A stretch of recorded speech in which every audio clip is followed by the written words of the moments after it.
can't go. I can't do. Like seriously. Like he's about to trip you out. Matter of fact, me and Glenn talked about this here. If you ever see me in jeans, I got cowboy boots on. I can't wear jeans. I cannot wear jeans. Because? I just can't wear jeans. I've never liked jeans. It's always been slacks. It might be pants. But if I ever have, the only time you will ever see me in jeans is if I'm wearing cowboy boots. Do you ride?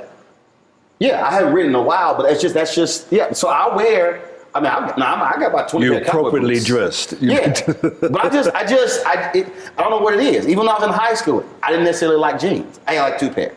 Now my dad, he got jeans, he's clean pressed. No.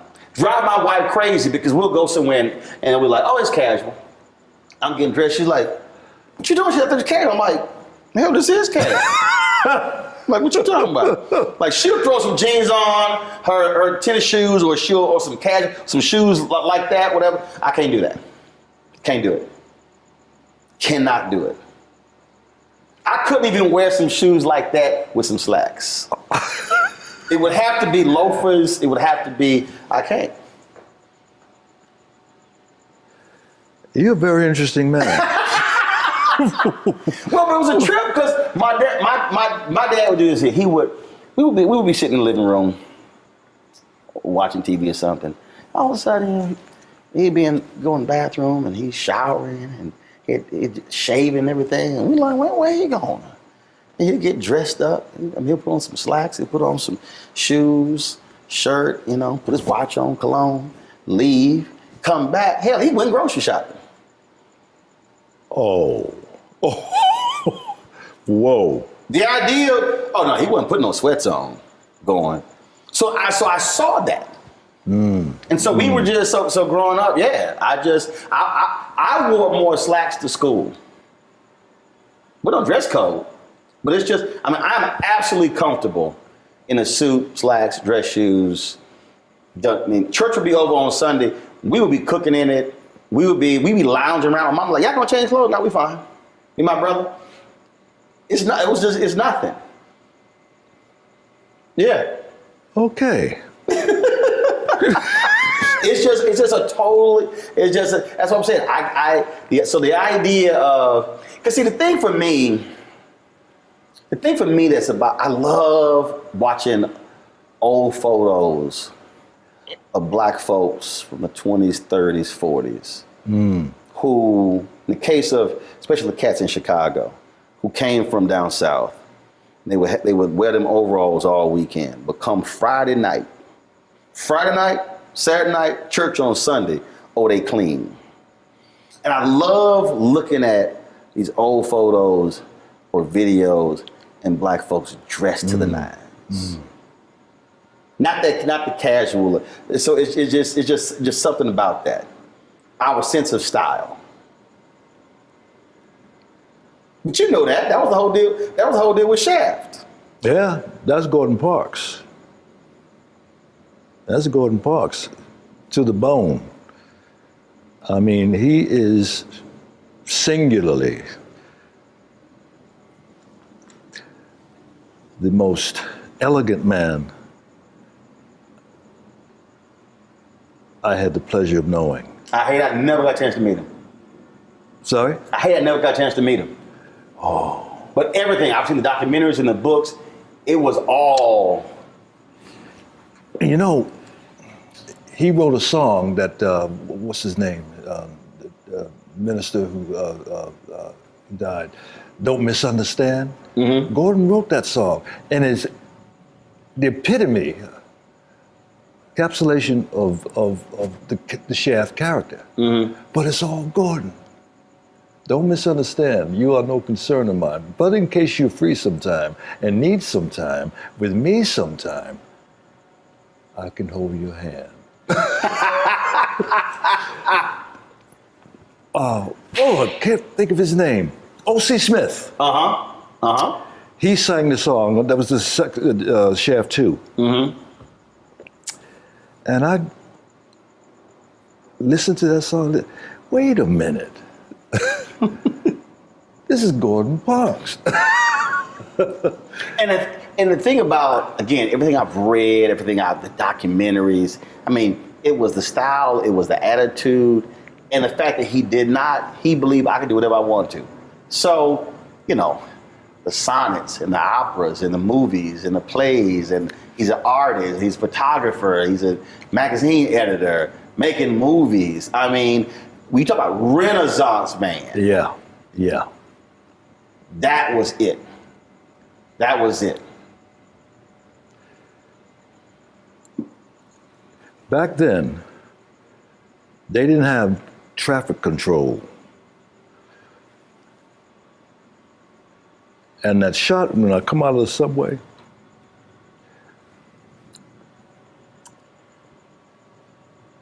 here's what I want you to do. Oh, we got a camera up there. We got a camera up there. And one other. When you come out of that subway stop, and I want you to cross the street, and I want you to own it. You feel me? No, he didn't say feel me. You understand? Yes. Yeah, I want you to own it. So that crossing in that Broadway,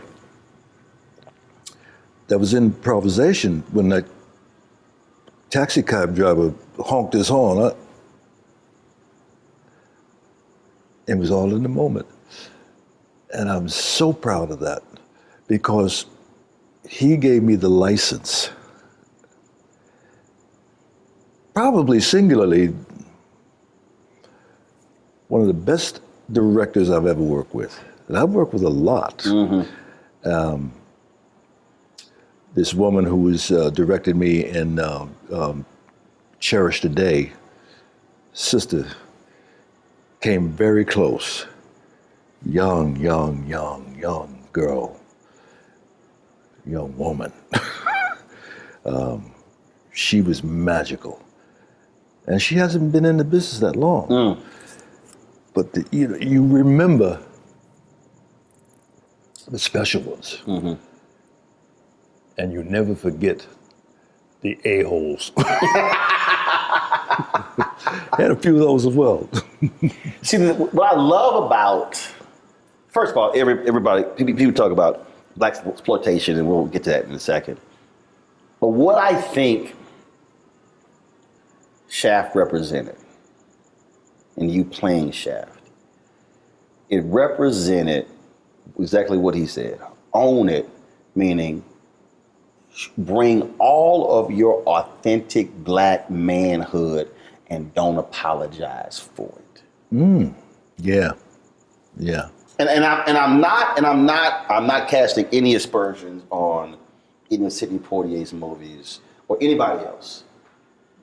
But the thing about, as I look at you in that role, I think about Harry Belafonte, as I think about Sidney Poitier, it's I'm gonna bring all of us to this thing. And America, and even a lot of black people are uncomfortable with full, authentic black manhood. That scares a lot of black people. Because because even we get scared. Oh, hold up, that's a little too much. Give me an example. Oh, I've experienced it. I think when to be an unapologetic black man scares black people because we have been so conditioned. We have been trained and then subconsciously accepted when we walk into the room, we ease into the room. And that if you walk in your fullness, when he said, own it, who this cocky, arrogant person? Yet mediocre white men go to many spaces like, oh, I belong here. And I think that is, and I've experienced where a lot of black people, oh, you a bit much. Well, he not. Oh, but I am. Well, you're going to have to deal with it. And it's a very interesting, I think, and to see it on the big screen, this total badass, clean, women loved him, unapologetic, That to me is what it represented. I get what you're saying, and when I look back on it, Gordon's whole persona was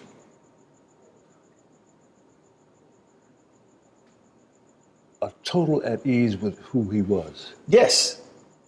That's what you're saying. Yes. Under any circumstances. He belonged in whatever room he was in. Yeah. Because the studio didn't want me to have a mustache. Gordon said, no, he will have a mustache if I gotta paste it on every morning. Because for black men. Hello. These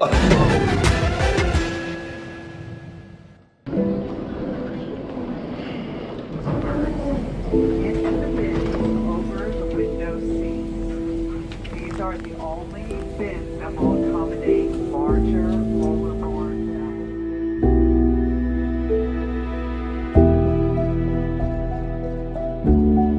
They put 10 in here? 10, and you don't come out till you die. And you eat him, you eat 10. Oh my God. So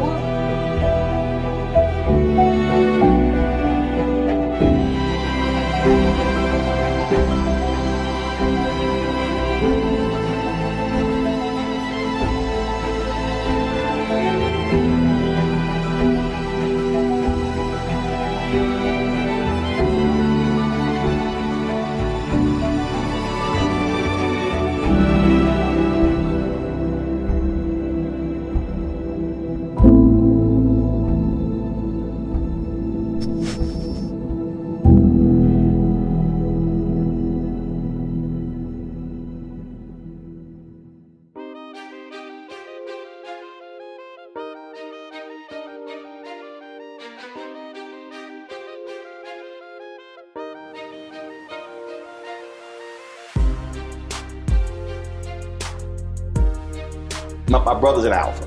He played spring 87. I played spring 89. So you get to shave all facial hair.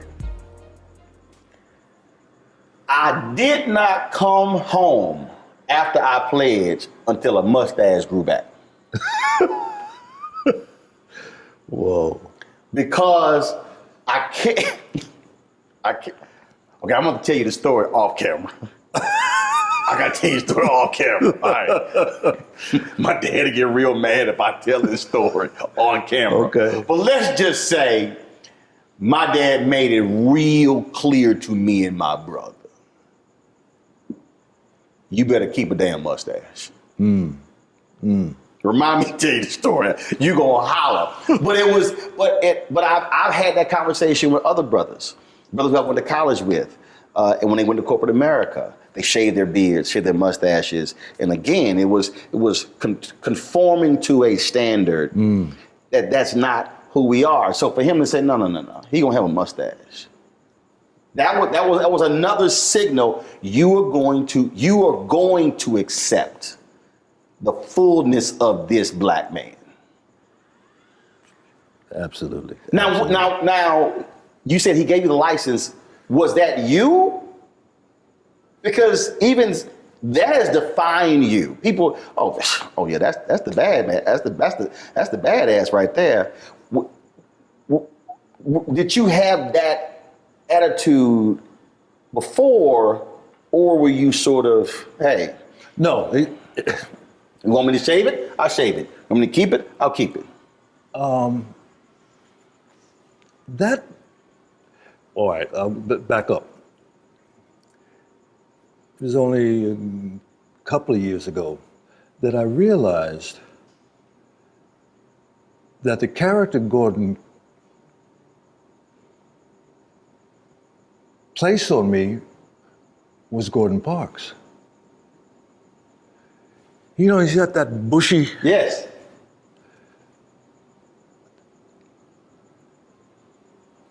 It's hard for me to even separate who he is from that character that was depicted on the screen. His mannerisms. I don't know if you remember. There was a scene where I'm looking for the gang leader, the black gang leader. I'm up in Harlem and I'm knocking on doors and say, "Have you seen?" And he comes out. He did. What's that old actor who always put himself in his movies? It doesn't matter. But he opens the door and got. No, I ain't seen him. He owes me back money. And I looked at that. Wait a minute. That is Shaft. You can't separate the two. That's who he is. Gordon Parks. Clean, always clean. Always. Always. Always. I still tell the story, and I love when you told me this, how you used to get really upset that people kept calling you that. And your daddy said, I tell people that all the time. I talk about that story all the time. How your daddy was like, please. Basically, son, you tripping. Yep. A lot of people leave this earth not being known for nothing. Shut up. The reason I tell that story, because it's also the influence of a black father on a son. And I talk a lot about my dad. Mom has been in my life. They've been married 54 years. Great, wonderful. But there is something I believe that is different, that is vital. What a dad says to a son, trains a son, raises a son. What was your relationship? My dad, interesting man, deeply religious. I mean, we went from the Union Baptist Church till the church fell apart, and he got in with his sisters, Pentecostal. Later became a Pentecostal preacher. And it's the old thing of Sunday, he went to Sunday school, morning service, went home and came back for BTU. All the experience. Yeah. He was a very strict man, to the degree in which my grandmother, Miss Lucy, who lived to be 103 years old, if we did something in the neighborhood, the whole neighborhood knew. Mm-hmm. And she made us go out and get the switch. And she said, you just wait till your daddy gets home. And you like, you got it, you good, like you handled it. My dad would come home and my brother and I'd be upstairs fainting asleep. Never worked. No. Come on down here, boys. We're about to have a party. He called a party? Yeah. Oh, yeah. Yeah, we're about to have a party. Dad, I won't ever do it again, but no.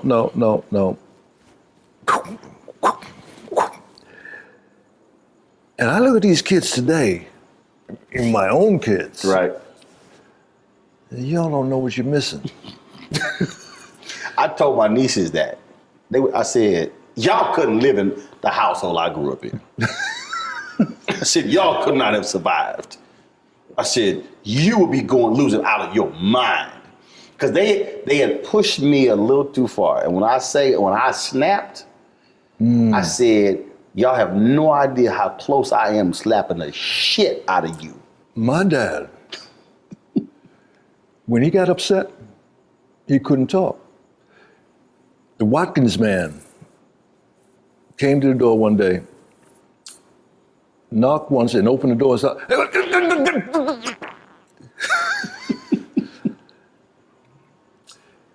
Funny story.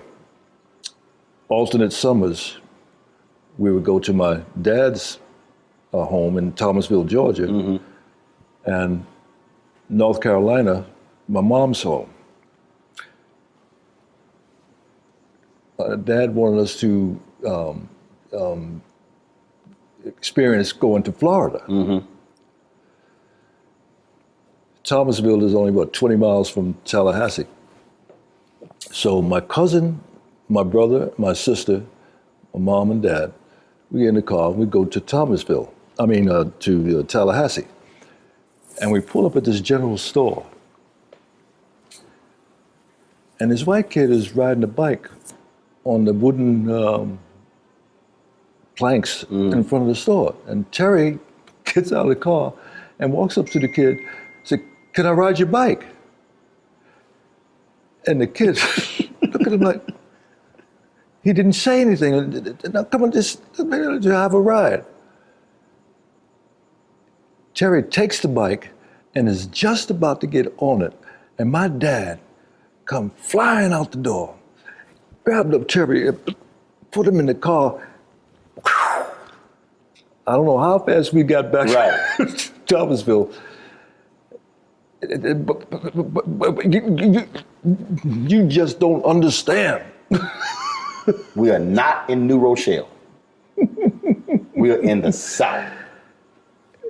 We didn't know what that was all about. But to see him, we knew when he was upset. Right.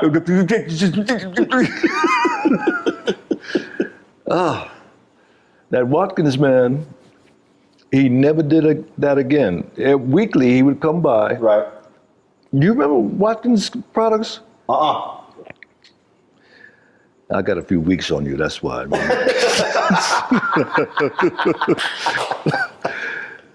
But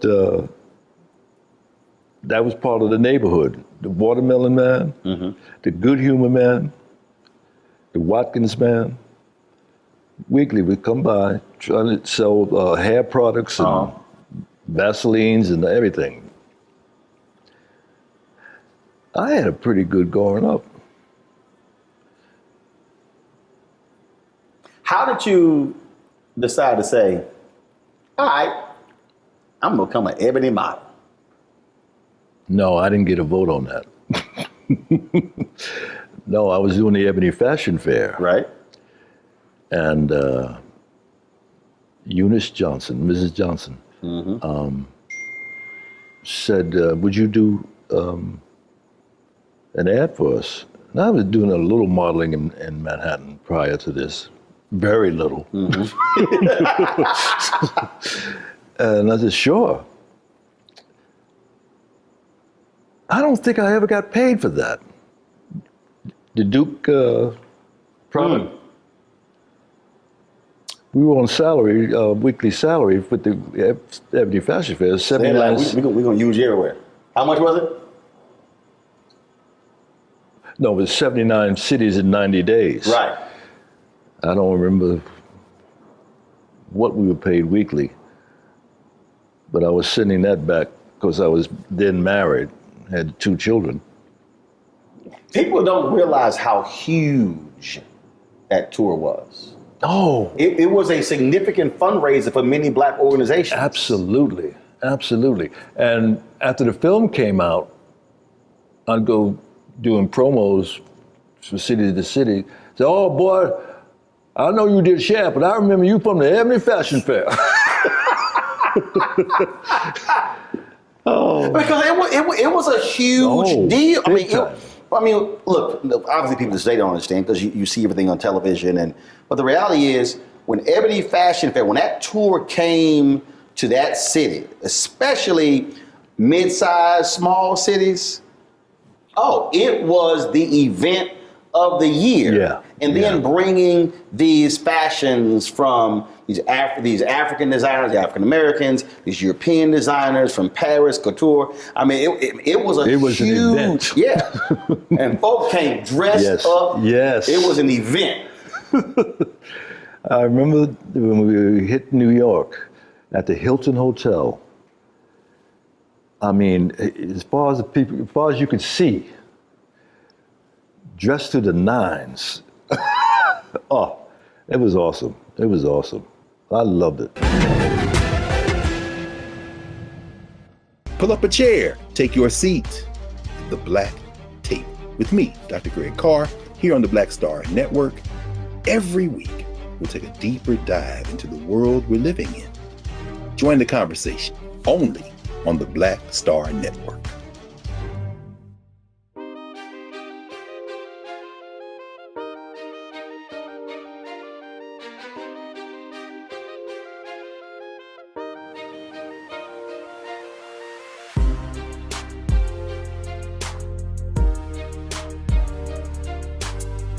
I lied to Mrs. Johnson saying that I'd done runway.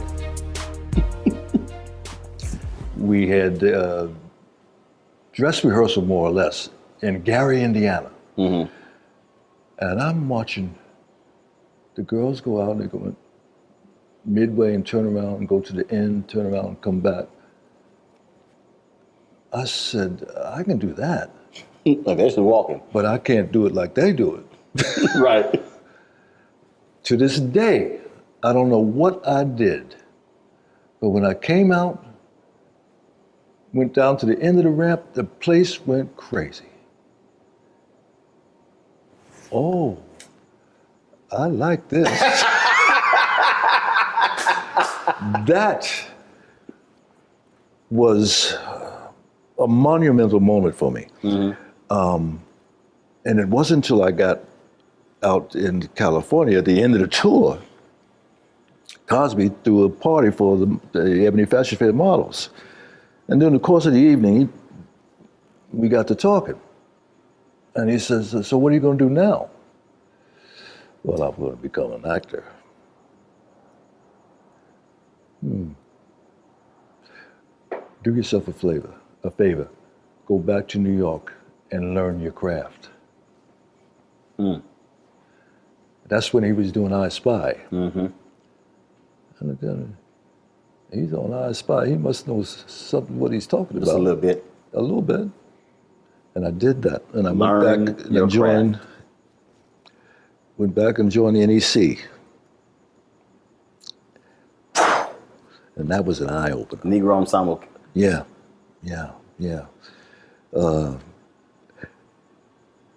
Robert Hooks. I finally got to be participant in the company. Let me bring you another funny story. It was a 3-hour play, and I only had one word in the entire show. Right! Esther Roll, bless her heart. She's sitting next to me, right? And I guess I'd zoned out, and she went, right! Just had one word. Every time I saw this woman, she said, you need a punch? I guessed it on that show once. Oh, Roundtree, you need a punch? But see, that phrase right there, I think it's the reason that is so important. Because it's crazy. Today, I literally had a conversation with a young woman, journalist. And it's interesting because I have more sisters who reach out to me for advice and counsel on their career than brothers. It's very interesting.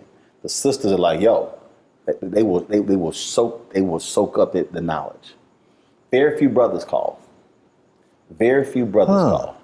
And she called me and we were talking and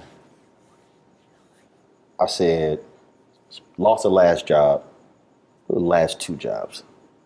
BS with both. I said, look, get in. I don't care.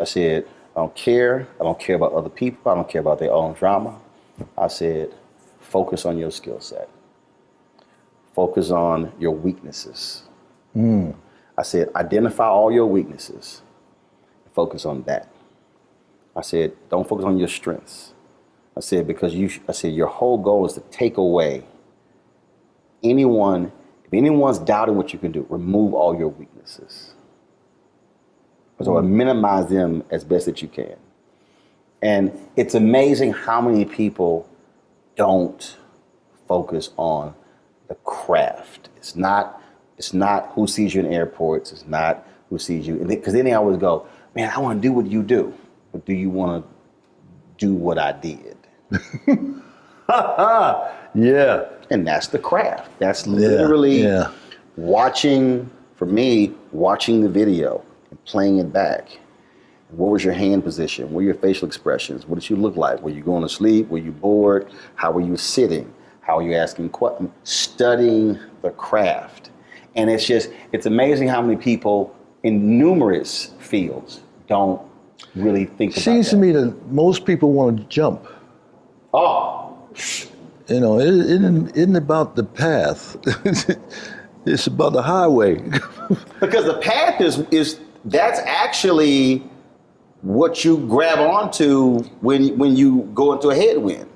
That's the thing that I use this example of Bishop T.D. Jakes. I said, if you focus on Bishop T.D. Jakes of the Potter's House and you ignore the Bishop T.D. Jakes who was digging ditches in West Virginia, whose wife they were on food stamps, I said, then you can't understand the Bishop T.D. Jakes at the Potter's House. Lionel Richie said, when B.B. King died, interviewed Lionel Richie said, Lionel, you cannot write the blues in the back seat of a limousine. Whoa. That's the journey. Yes. That's the journey. It's time to be smart. Roland Martin's doing this every day. Oh, no punches! Thank you, Roland Martin, for always giving voice to the issues. Look for Roland Martin in the whirlwind, to quote Marcus Garvey again. The video looks phenomenal, so I'm really excited to see it on my big screen. Support this man, Black Media. He makes sure that our stories are told. See, this difference between Black Star Network and Black-owned media and something like CNN. I got to defer to the brilliance of Dr. Carr and to the brilliance of the Black Star Network. I am Roland with Roland all the way. Honored to be on a show that you own. A black man owns the show. Folks, Black Star Network is here. I'm real revolutionary right now.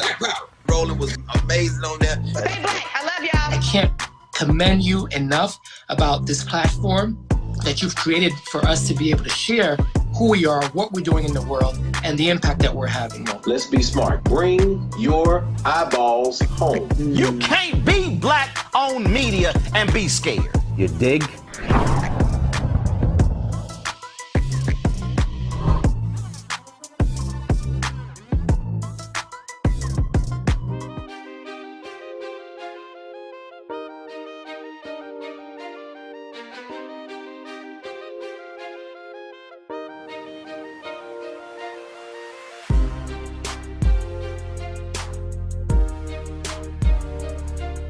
See, you guys, Shaft was what, 72?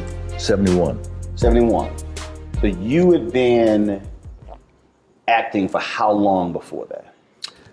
66 or 67. That's a 4 or 5 year period of sitting with others, learning and watching. And for the people who don't understand the Negro Ensemble, just explain how crucial that was for Black talent. I got to see Denise Nichols, the brother who was in Shaft, Moses Gunn, the brother who won the Academy Award for Soldier Story. Howard Rollins. No. A Soldier Story.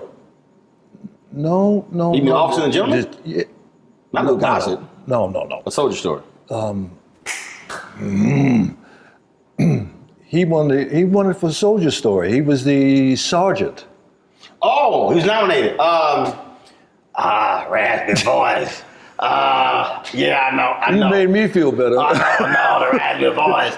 Because he didn't hit, because he did a whole bunch of He didn't win the Academy. He Adolph Caesar. Adolph Caesar. Because he did, and see, even we talk about the journey, that hit, but people didn't realize all of those movies, he did the voiceovers for the trailers. Wow. All of those, a lot of the black movies that hit, he was the voiceover guy, and that's what he did all those years until the Soldier Story hit. Wow. He was toiling. Yeah, and it was so the movie trailers, anytime you watch all them Bruce Lee films and the Kung Fu films and all of those black movies in the 70s, early 80s, it was Adolph Caesar's voice. What a voice he had. Roscoe Lee Brown. Another voice, another great voice. Very erudite. He was. Oh. I did a film with, they used to tour together and do Shakespeare readings. Man, I can't remember. But the two of those voices, you could just visualize them on stage. Roscoe Lee Brown, I loved him to pieces. What a character. What a character. I was going somewhere with this. Negro Ensemble, how seeing it was. The pros really do it. And watching them, and that's what this is about.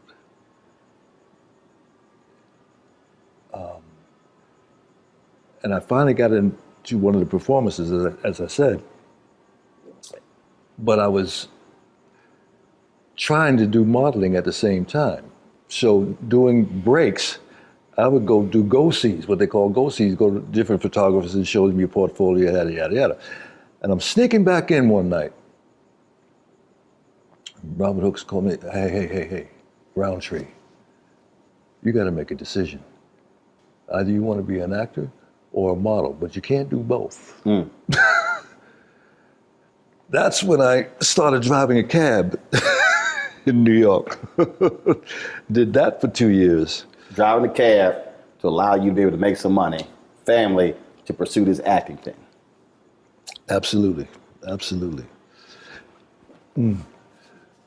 I remember I was dropping people off at Sardi's. And I said, one day, I'm going to be dropped off at Sardi's. I'll never forget, I had a fair one night. Woman drove and she asked me. You had a fair one night. Yeah. Those of you who are listening and watching, he did not say, I had an affair one night. F-A-R-E, not A-F-F-A-I-R. See, I pay attention. Let's not get it twisted. I pay attention. And she says, what are you going to do? And I said, I'm going to become an actor. Dissolve come up again after the film had come out. I'm in Manhattan. And I don't know what this meeting was about.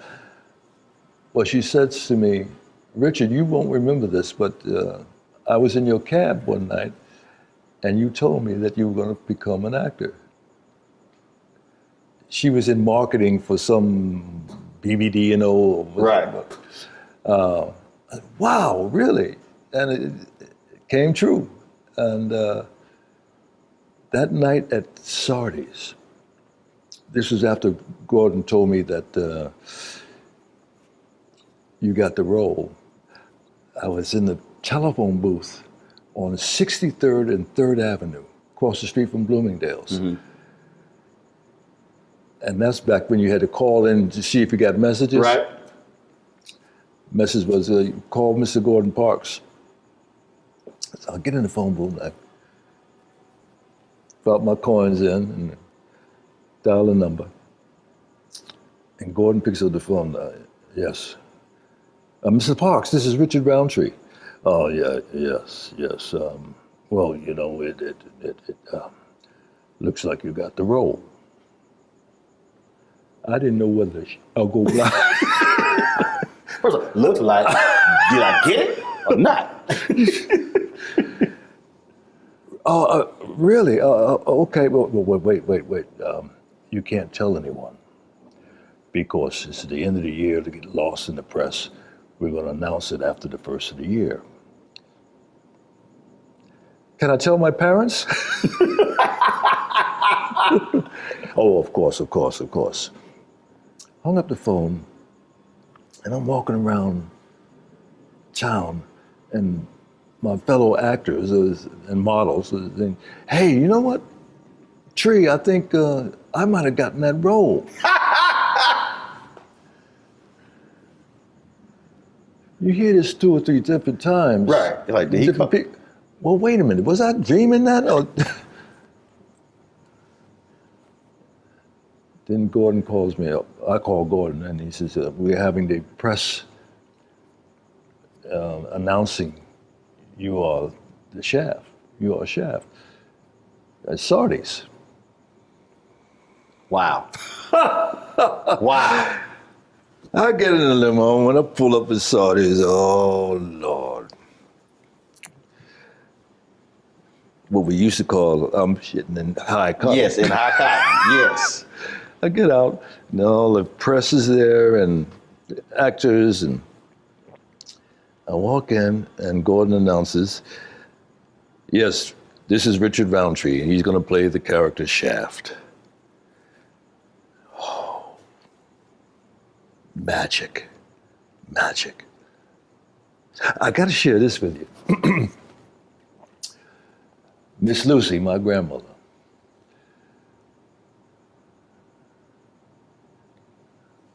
and my dad came down to the hotel prior to us going to the theater that night, saying why he couldn't attend the screening, the premiere.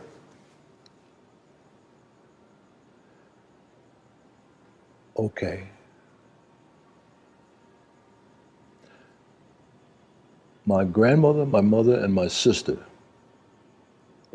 and I go to this biggest night of my life. Right.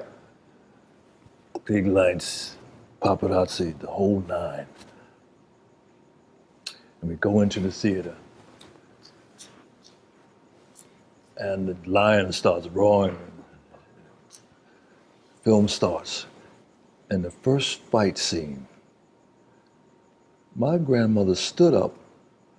Don't you be hitting my boy! The place fell out. Miss Lucy, no, not this movie.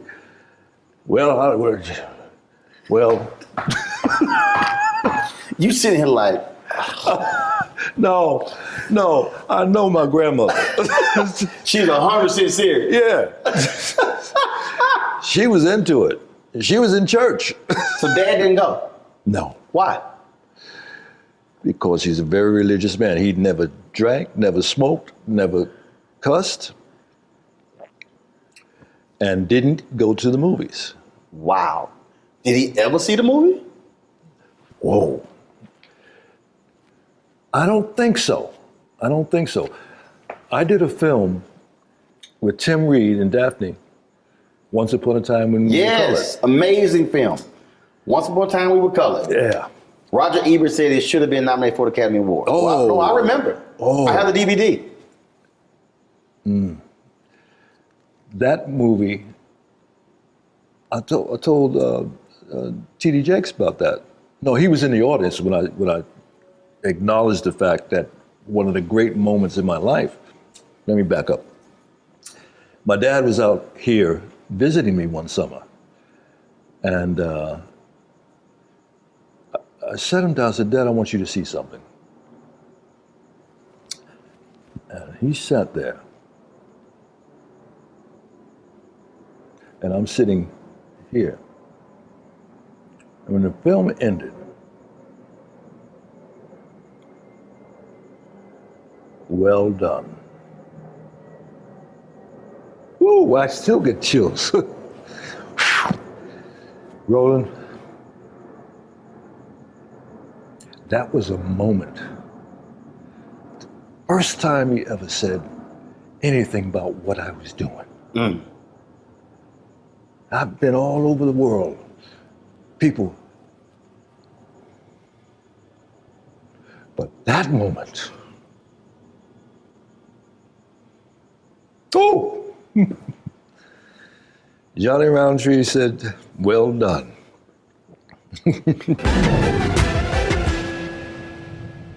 I'm Deborah Owens, America's Wealth Coach, and my new show, Get Wealthy, focuses on the things that your financial advisor and bank isn't telling you, but you absolutely need to know. So watch Get Wealthy on the Black Star Network.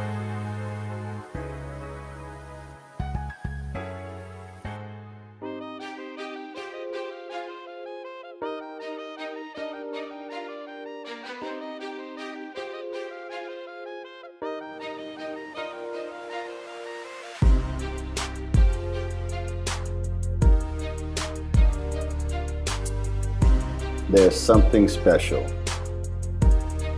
when the folks who birth you get to see the fruits of their labor. And not just see your work, but also to see how others respond to the work. For me, my dad sent me a similar text a few weeks ago. Watch the show every night.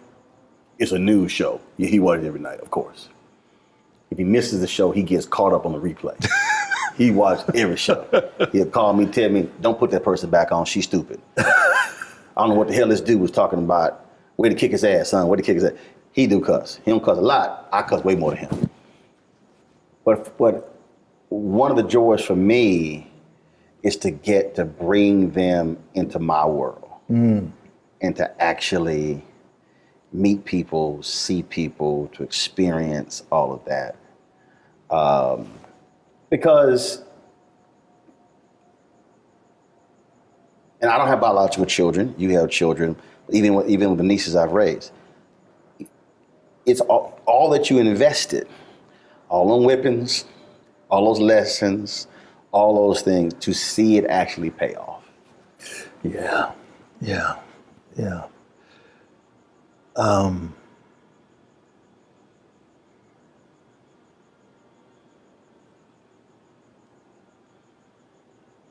I can't say that I've experienced that with my children. To my dismay.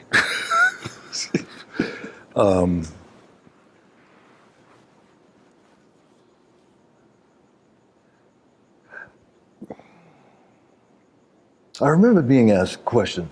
Oba Babatunde was doing a similar type thing that he was trying to put on television. And he asked me, how do you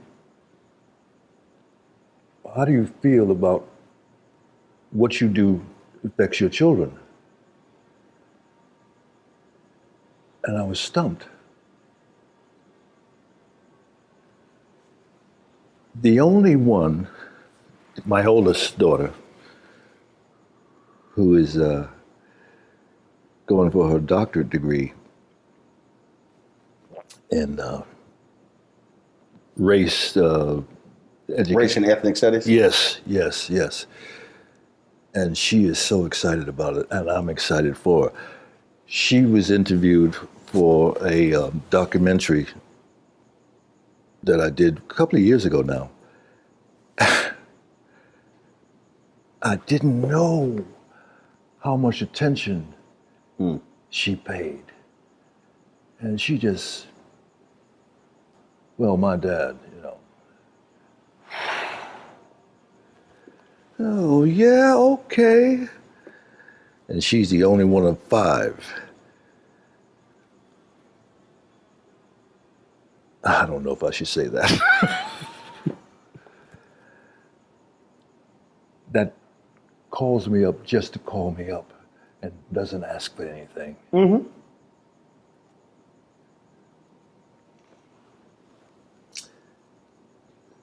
Can you tell I'm a little pissed off?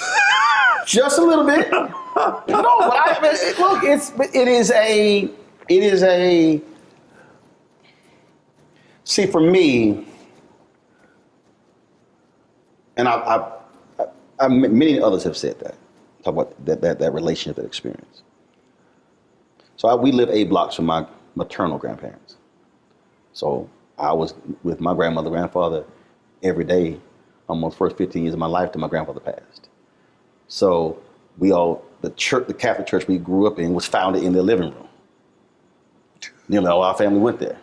Every Sunday, it was 30, 40, 50, 60 people. Was it what? It was 30, 40, 50, 60 people at their house. I mean, because they had 8 children, 42 grandkids, like 70, 80 great-grandkids, like 120 great-great. I mean, just we got a huge family. So family matters. And when I talk to people, like it's amazing when I talk to folks and they say, yeah, I haven't seen my brother in 12 years. I haven't talked to so-and-so. That's foreign to me because of how we were raised. Right. And it's like if I go 3 months, like, hold on, what's going on? So my schedule gets crazy. So now, because I can, and they're retired, I'm like, all right, I fly y'all to Virginia. They were with me for 7 weeks. No reason at all. They came 3 weeks. They still work elections. So they were like, look, we gotta go back and work an election. So flew back to work the election, came back for like another 4 weeks. And just hanging.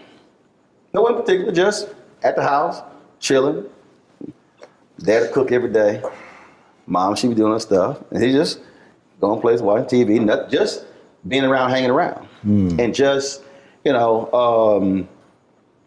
other people, and it's interesting, it's very interesting. I talk to other people and they're like, oh, I talk to my mom and my dad, they have these long conversations. I don't have those. I just call, yo, what y'all doing? We just talk whatever. But even when I bring, it's just like, yo, it's just being present. It's just being here. We don't have to do something. We don't have to go anywhere. It's like, people are like, what are y'all doing? We chilling in the house. Well, you know just what? enjoying each other's company. I have to point the finger here for some of that. My upbringing, we weren't physically demonstrative at all. And I always made it a point to be the opposite when I'm present, physically in presence. That's right. My dad would call me up a day or two after his birthday. Say, hey son, how you doing? You forget something? Oh, Dad, I'm sorry. Yeah. It's all right. Dissolve, come up, present day. The only time I hear from my kids is when they need something. And it's me also not reaching out my end of the bargain. It's very true. So because as parents, I get it. As parents, you look, you're supposed to call me. But and again, if I go a certain period of time, my dad will call. Son, what you doing? I'm sitting in here. Okay. All right. How the weather? What you working on? That sort of thing like that. Because I will get busy or whatever. We text a lot. We have a group family chat. And we have a group me on my whole family. We communicate constantly. Funny stories. We went here, posted photos here. And it's great because you're in tune with everybody. So I have 3 sisters, 1 brother. And then I have 9 nieces, 3 nephews. Then my wife's sister has a brother. My wife's sister has a son. So it's 12 kids. So 12 kids plus us 5 plus parents. So we're communicating constantly. So it's not like we have to actually call each other Because we're communicating every single day in the group chat. Every single day? Every single day, yeah. But if I pull up his phone right here, and I pull up, I'm looking here, oh, perfect example. My sister sent something 5 minutes ago. Yeah, no, 7 minutes ago. So you sit here, it's our group chat. So we post something, we see a story, we chat. So my wife, some photos, people put some Christmas tree up. My sister. The Christmas tree up already? No, the neighbors did. She's like, people across the street, somebody was at a restaurant, they sent some food. Okay, my niece, happy Halloween. This all. So so we use technology to, and then my grandmother and my grandfather, my maternal grandmother and grandfather, that family just created, we were all on a group text. We just created that chat as well. So we are sitting here, because you can't call everybody. I mean, like I said, a huge family, you can, but it's our way of just being able to communicate and talk one another and share with one another. And that way you're keeping up. So like my nephew got engaged, boom, photos are posted on there. We saw it there as well. But that's the thing. And it's interesting because early this year, so I had an aunt who passed away, my Aunt Betty, my mom's oldest sister. And I was on the group text. I said, why aren't we getting together like we used to? I said, I understand COVID. And I said, we should not be doing get-togethers at funerals. Should not what? Be doing get-togethers at funerals. I said, because when somebody dies, if you have no memories to discuss because you never got together, shame on those who are here.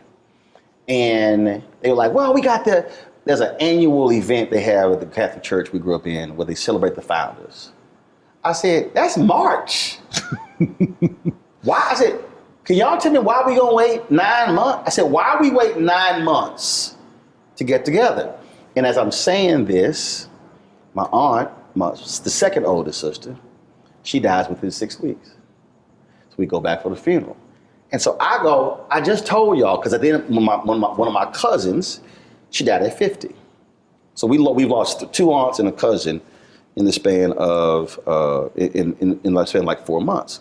I said, y'all, don't wait for March.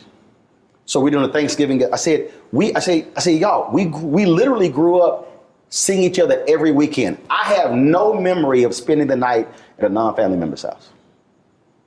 I had too many cousins. I literally didn't have friends growing up. With no room. You invite no friend to the house for dinner.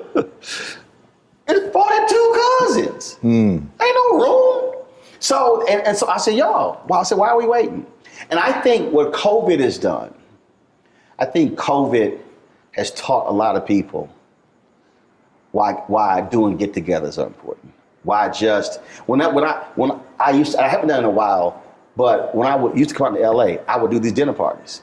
And it was just, I said, y'all, I can't eat lunch with everybody. I can't eat breakfast or dinner. So let's just do a dinner party. And if you're in town, you're in town, wasn't no dress code. You want to come dress, you want to wear jeans, you want to wear shorts, it don't matter. They were like, well, I said, and it was all by text message. So it was literally, yo, I'll be there next week. We're going to meet at so-and-so's crib. You can make it. And then it'll be 60, 70, 80 people. And I call them. 60, 70, 80 people? Yes. You got to understand, I told you. That ain't nothing for me. We could cook for 60, 70, 80. Because that was an every weekend get together with my family. So that's seriously nothing. I had a party at my house and they were like, how many people you invited? I said, man, about 100. They were like, oh my God, 100. I was like, y'all, that ain't a lot of people. You're like, well, how you cook for 100? I was like, easy. Big ass pot of gumbo, big ass pot of crawfish etouffee. I'm like, what's it? Because that's literally how I grew up. But it was the point of fellowship, seeing each other, having fun, for no reason at all. Didn't have to be somebody's birthday or holiday. But Richard ain't lying. This is how I would start. It's Tuesday night, school night. And again, we live 8 streets down from my grandparents. Somebody might drop by my grandparents' house, see them. And they come by our house. All right, come in. The phone ring. Hey, what y'all doing? Oh, we're just sitting there talking to Lurdy, my my mama's sister who just passed. Oh, really? Okay. What y'all? I'm gonna swing on by.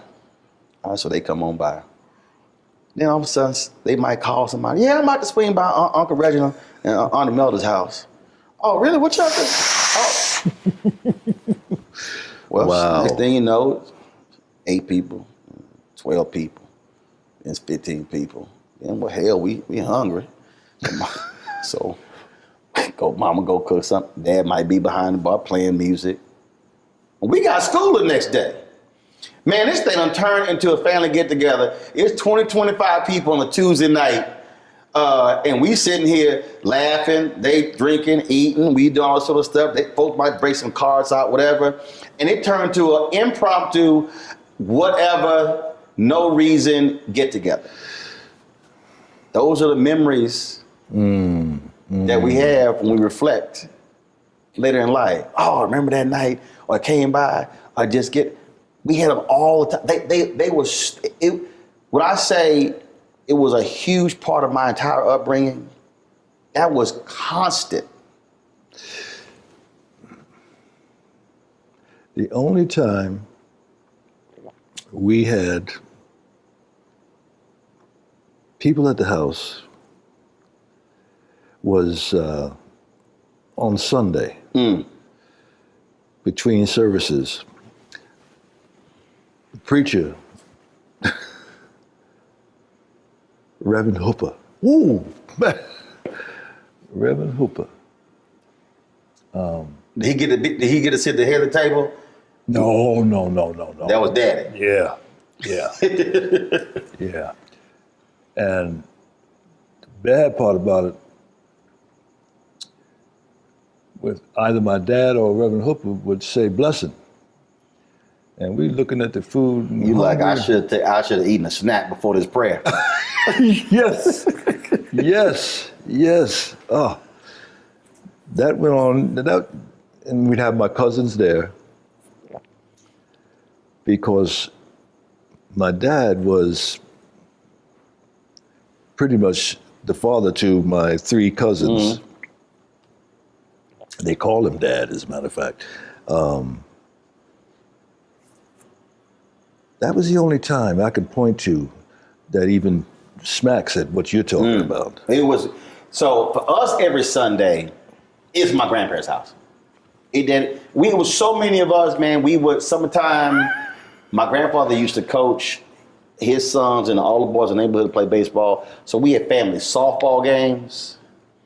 I'm talking about we bring out the whole family play. We would go to the park, because we had that many family members. We could field 3 teams. It's 9 on 9 again. Where would the visiting team sit? No, I'm telling you, it wasn't no room. So we had enough players and fans. Wow. We had players, fans, and umpires. We could outfit the whole joint. Everybody would bring their bats, their gloves. We took the whole family. That was my childhood. I'm telling you, I cannot give you a memory of going and hanging with another family. No, we were always together. It probably were 2 or 3 parties growing up that we went to. My dad would drop us off, and I remember one time he pulled up and he was like, "Okay, who are these people?" So he went inside. I need to know whose house this is. Whoa.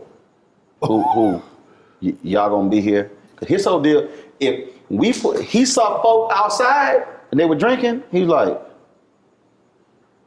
yeah, come on, we all getting down. I'm telling you, I know, it was like, okay, so y'all the adults, okay, this your house?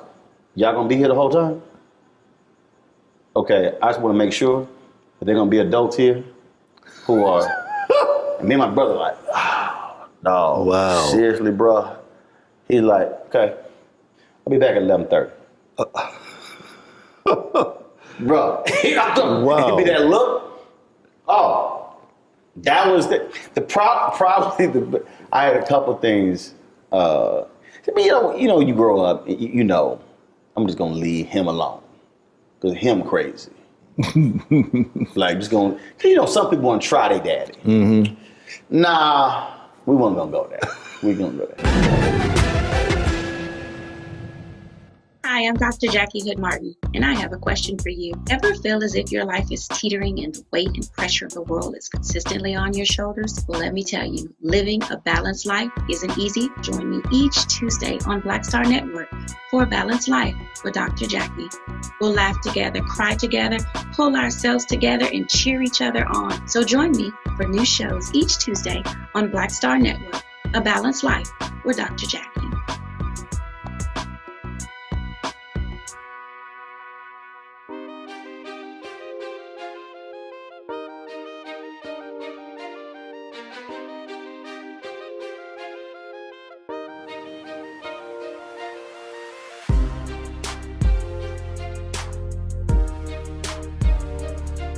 We went grocery shopping with my mom and my dad. And it was a Walgreens next door. So I was coming back, I hear these two white men say, let's go get that nigga. Said what? Let's go get that nigga. And I hear it very clearly. I was like, oh shit. I run to the store. So I run to the store. I tell my dad's like, let's go. Now mind you, my dad was not a hothead, wasn't getting into fights, but if you mess with his family, like, let's go. Mom was like, Richard, what you doing? Woman!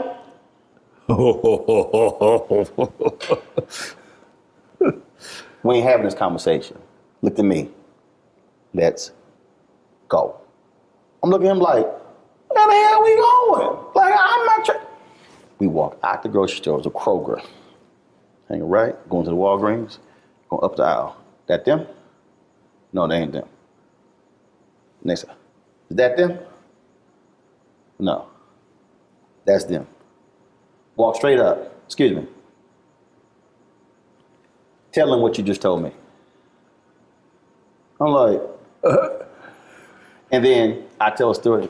No, sir, no. We we're not talking about your son. No, we were just. That was another guy we speak. He was like, so you two had nothing to say to my son. I'm just checking. Yeah, have a good day. That's when I was like, this Negro crazy. I am not going to be trying him at any point. That's straight up what happened. Richard is not the craziest thing. We went to go visit my grandmother for Kansas City. And my grandmother left when he was a child, when he was a newborn, because she was being physically abused by his dad. So my dad did not see. My dad was born in 1947. He did not meet his mother until 1980. And he was looking for her his whole life. Finally found her. Very emotional when she called. So she first came and visited. So high school seniors, this is 1987. So 86, this is November 86. So we're going to Kansas City. And I worked at Steak and Ale, only to make enough money to buy my class ring, my high school class ring. So I told them I can't work Thanksgiving. Like, well, you got to work. I said, look, we got a family trip. My dad's like, damn that job. He said, Steak and Ale, that's slave in hell. You are not staying home. Because first of all, he like, you ain't staying home and we gone. You come to I'm going to Kansas City. So I came back with no job. They said, you fired. All right. I go and get my check. It's like, look, we busy tonight. We ain't got time to get your check. I come outside, I was like, now I know what's about to happen. I was like, I knock on the window. They ain't giving me their check. Cars running. Shit. Car, window up. He got his boots on, and he got his jeans on, and he got his cowboy hat. Man, we walk in there. We walk up to the, you the manager? No. I'm just the hostess. You want the manager? I go get the manager. He's like, go get the manager. Dang. So, manager comes up. He comes up like bouncing. So how can I help you? He got his hat. He's twisting it slowly with the brim. I understand Yeah, I'm not gonna give my son his check.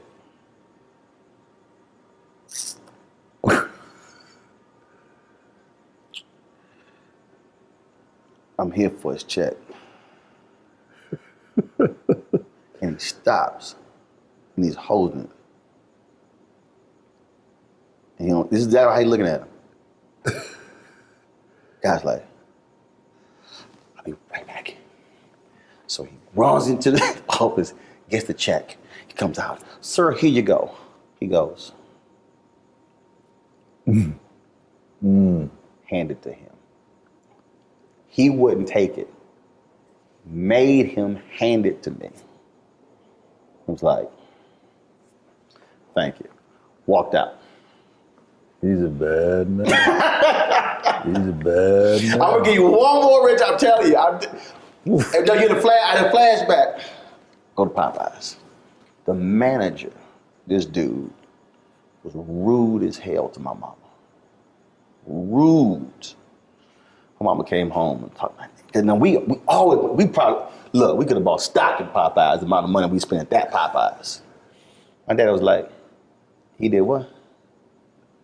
So the next day, my dad got dressed and went to that Popeyes and walked in. He was like, you the manager? Yesterday, my wife came in here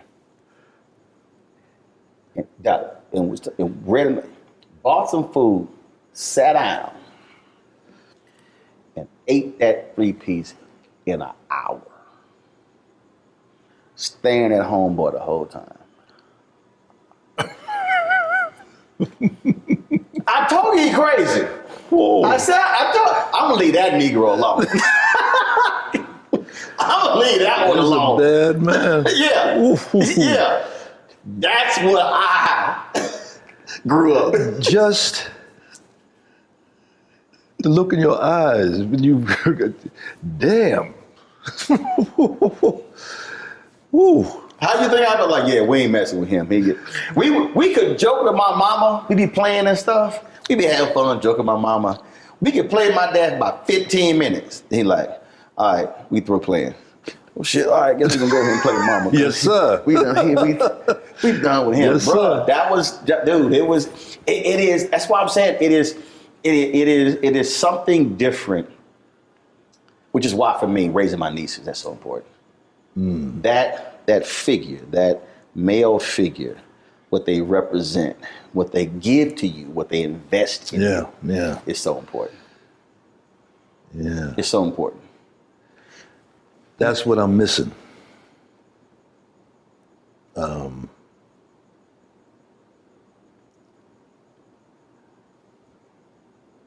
too soft. That's the bottom line.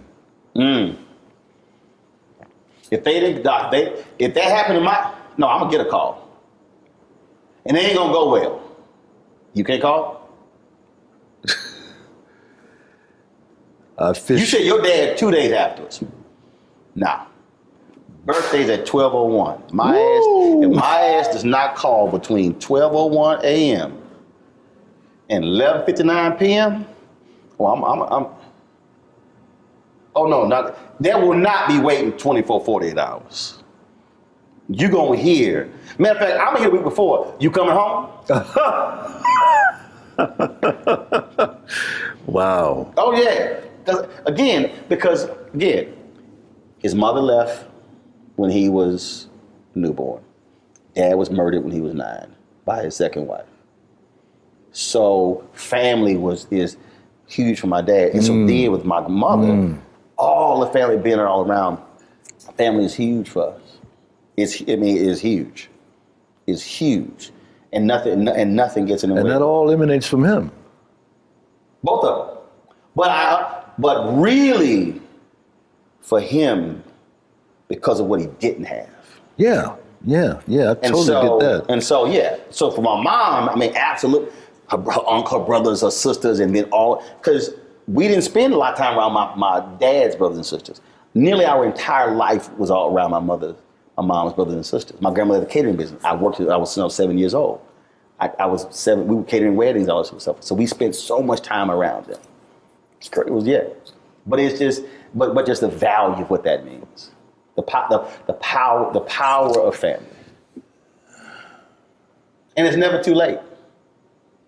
See, you said they don't call. Don't matter what happened before. Seriously. If I'm you, the moment this interview is over, I'm going to call one, I'm going to say, call the other on the 3-way. And you call the other on the 3-way.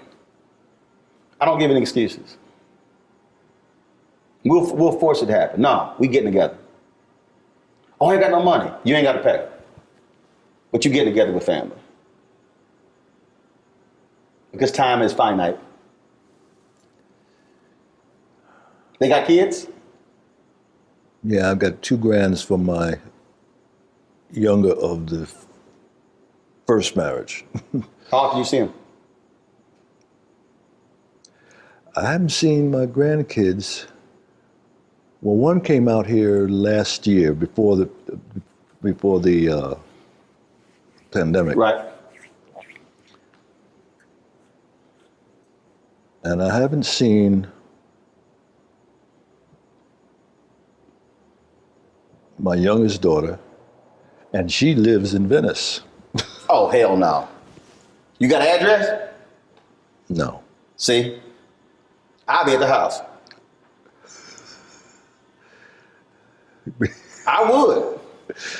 Oh, I don't question. Richard, I'm not questioning. I'll be like, yo, you got her address? Text it to me. Then I'll show up at the house. Hey, girl. It's a whole different deal. You know how the cousin got mad at me? Because she's like, you slapped your mama on the butt? I'm like, yeah. I come home like, what up, woman? You got to be lying. No, I do. Oh, my goodness. No, I am straight up. Because guess what? I saw my grandfather slap my grandma on the butt. I saw my dad slap my mom on the butt. I did the exact same thing to my wife. I come home, hey, woman.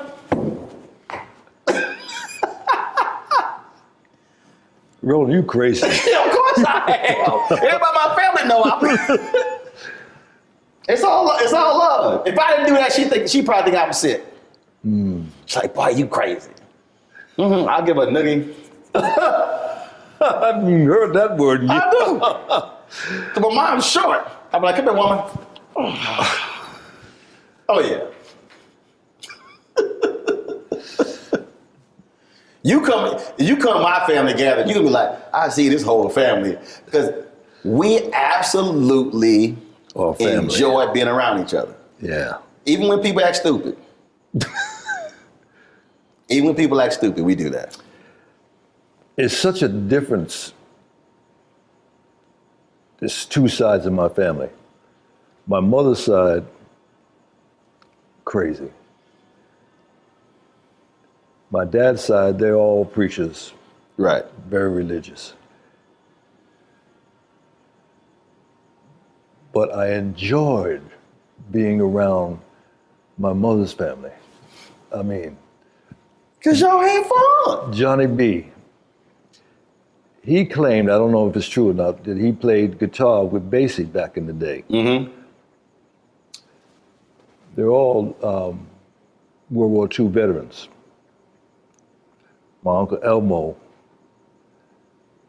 Johnny B. And my grandmother had 10 children. She outlived all but 1.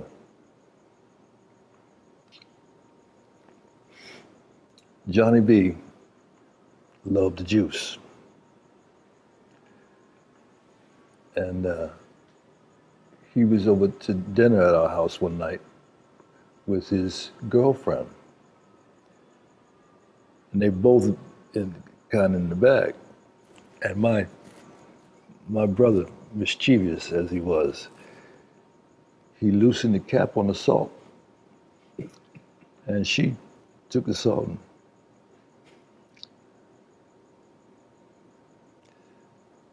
and Johnny B, that's the way he laughed.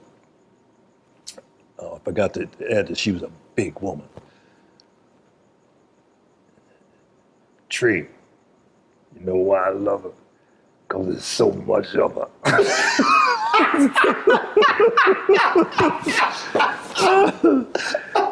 Oh, he was a mess. He was a mess. We're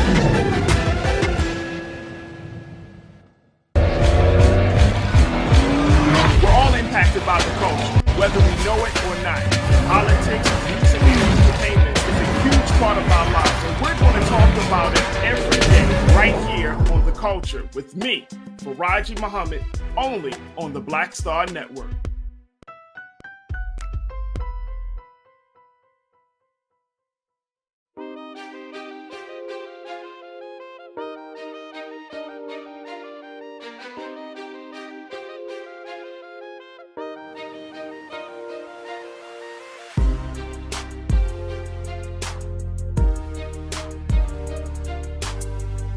When we moved uptown, so to speak, at New Rochelle, I was in high school at this point, but I always kept liquor in the house, right? And Johnny B coming over and said, "Yeah, hey, give me some money and let me buy a drink." I said, "Yeah, help yourself." No, I can't drink that stuff. I need some wine. He wouldn't drink the hard liquor. He had to have that. Really? No. Man. That cheap wine. I think the reason I don't drink, because I go with my uncles, my Uncle Warren. Man, my Uncle Warren had a big gulp before 7-Up created the big gulp. Man, my Uncle Warren, I'm telling you, my Uncle Warren would drink, and it was so funny. I'm telling you, growing up was hilarious. Man, again, people just drop by. My dad's like, "Oh shit, Uncle Warren, man, hide all my damn liquor. I know he gonna drink all my liquor."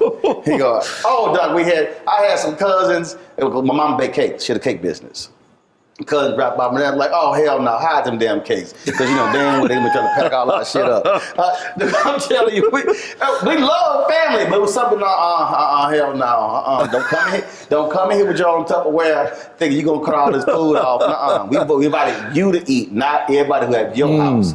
Dude, I'm telling you, when we get together, man, and start because everybody know, and see, I remember everything.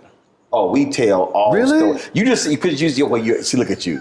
I remember, dude, that I'll be bringing. Like, how your ass remember that? I was like, easy. That's why I never drank in my life. I said, ain't nothing affected my brain cells.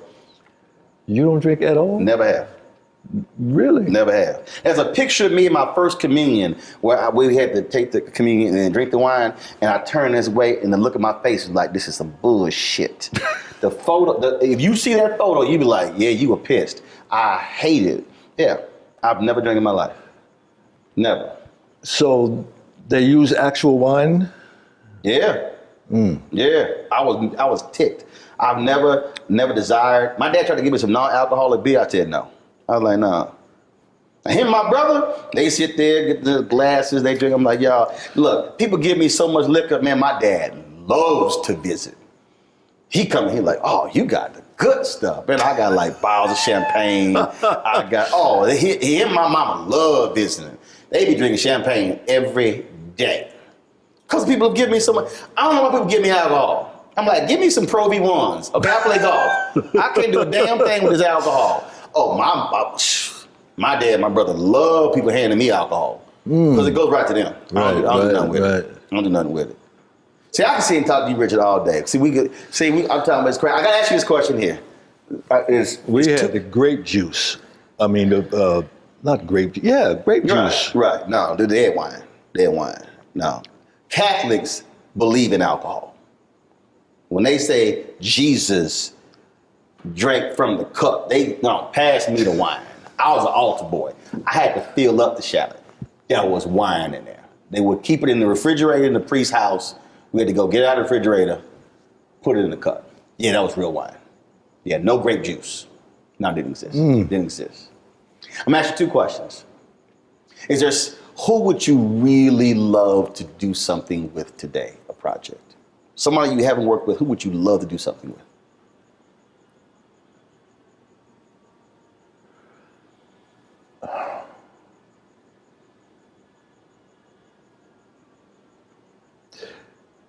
Actor, director, doesn't matter who it is. Black, white, doesn't matter. Interestingly enough, tomorrow I have my first meeting with Jane Fonda. Two OGs. Yep.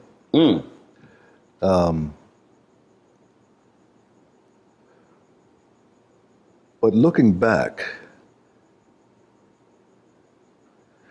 most of the people are not even here anymore. Mm-hmm.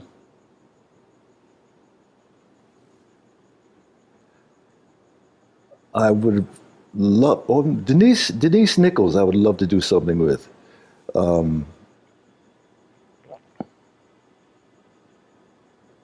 This movie that's out right now, I haven't seen it, The Harder They Fall. Mm-hmm. All the characters, there's a character in there, Jim Beckworth, Mm-hmm. Who discovered Beckworth Pass up in Sierra Nevada. I've always wanted to do that character. Mm. And I was so excited to hear that he is one of the characters in The Harder They Fall. Now, you know, Glenn, he said when I asked him this question, he said to do an authentic Western. And he said he's working on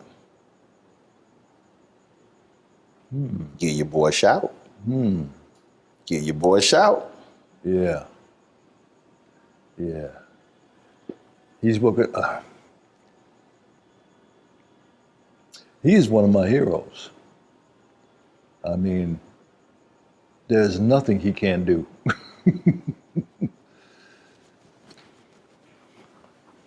Last question.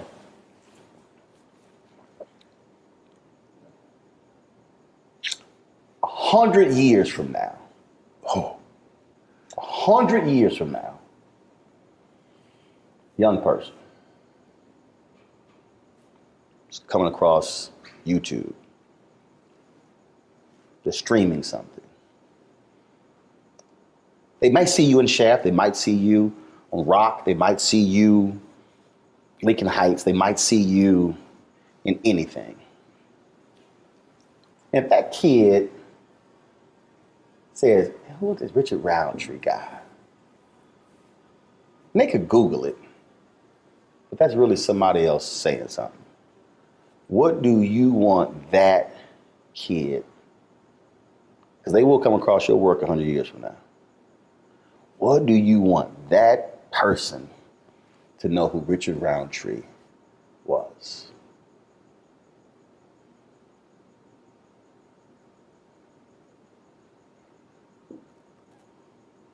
Classic gentleman.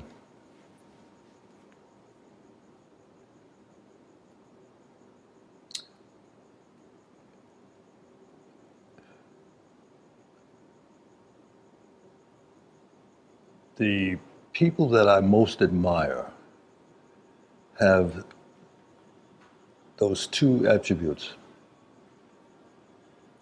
class and an excellent gentleman.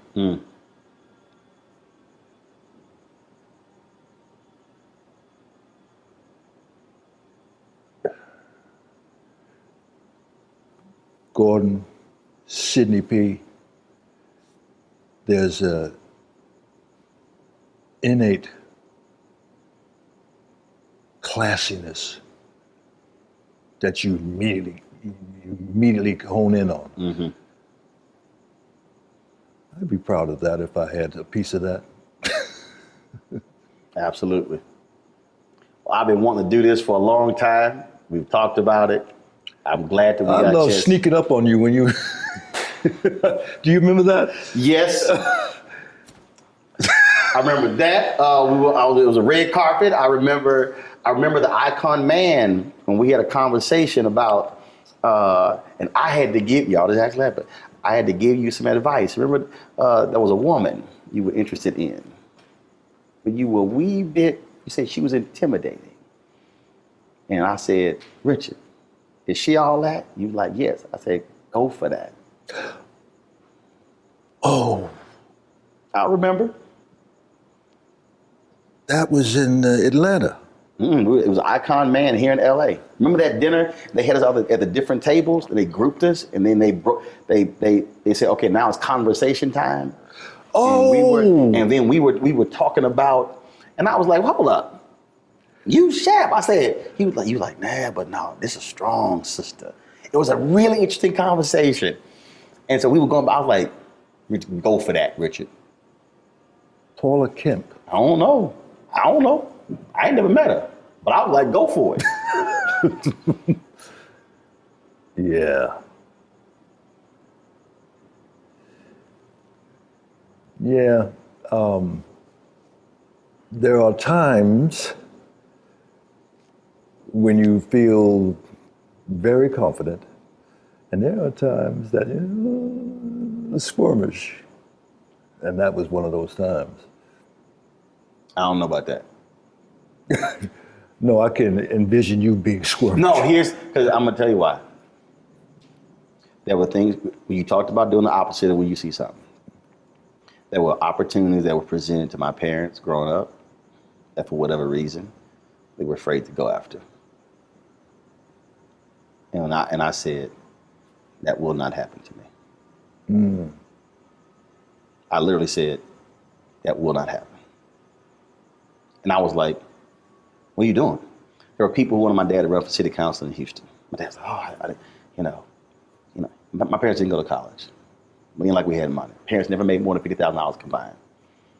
But they were so committed to civic duty and purpose that people saw that and it was authentic and they said, you should run. For whatever reason, chose not to. When I was a kid, I was 13, 14, and I saw it and I was like, that will not happen. And my dad introduced me in this church and he's like, I don't know where my son gets it from. I'm like, I get it from my parents. But I decided then, if I want something, I am going after it. And I will be relentless.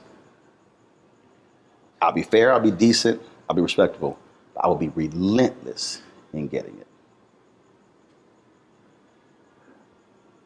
Somehow I get that from you. Somehow. Been that way since I was a teen. Been that way since I was a teen. That's what drives me. My brother, great chatting with you. Thank you. And you know, I love you. Love your work. It's always good chatting with you. Absolutely. Always. Thank you, brother. Yes, I appreciate sir. it. Appreciate it.